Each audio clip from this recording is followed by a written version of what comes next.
జై శ్రీరామ్. 2022 నుంచి 2024 జూలై వరకు మొత్తం 11 ప్రెడిక్షన్స్ అనేవి ప్రూవెన్ అయ్యాయి. మరియు నా వాట్సాప్ గ్రూప్ లింక్ కూడా ఇచ్చాను క్రింద డిస్క్రిప్షన్లో. ఇది నిజమా కాదా అనుకుంటే కనుక ఈ 11 ప్రెడిక్షన్స్ అనేవి కింద డిస్క్రిప్షన్లో ఉంటాయి. మీరు చెక్ చేసి నిజమైతేనే నా వాట్సాప్ గ్రూప్ లింక్ యాడ్ అవ్వండి మరియు నా ఛానల్ని సబ్స్క్రైబ్ చేసుకోండి. కన్యారాశికి అధిపతి బుధుడు. కన్యారాశిలో ఉత్తర 2, 3, 4 పాదాలు, హస్త 4 పాదాలు, చిత్త 1, 2 పాదాలు ఉంటాయి. ఈ నక్షత్రం వాళ్ళందరికీ నేను చెప్పే వార ఫలితాలు వర్తిస్తాయి. ఈ వారంలో లగ్నాధిపతి అయిన బుధుడు మీకు 12వ స్థానంలో ఉన్నారు.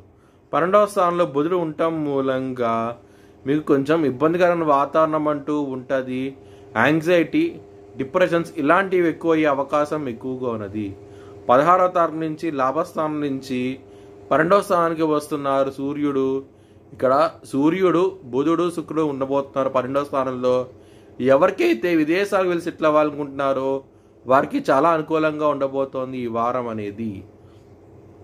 6వ స్థానంలో శని ఉన్నారు.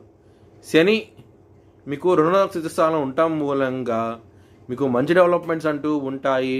శత్రువులను నశిస్తారు. మీకు ఈ వారంలో చాలా మంచి ఫలితాలు అంటూ చూస్తారు. 7వ స్థానంలో రాహు ఉన్నారు. మ్యారేజ్ పరంగా మాత్రం 3వ వ్యక్తి మూలంగా మీకు గొడవలు అయ్యే అవకాశాలు ఎక్కువగా ఉన్నాయి. ఈ వారంలో కొంచెం జాగ్రత్తగా ఉండండి.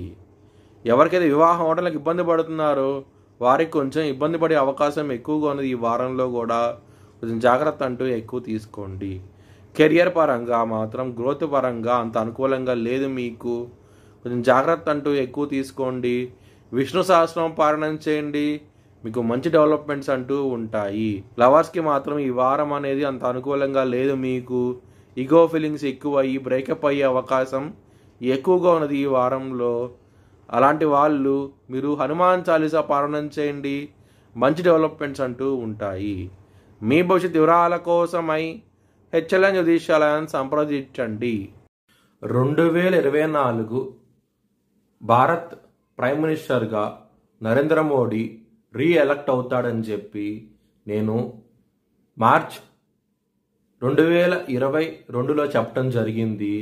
అది ఈ నెల ప్రూవ్ అయ్యింది. Thanks for watching this video. Please like, share and subscribe my channel.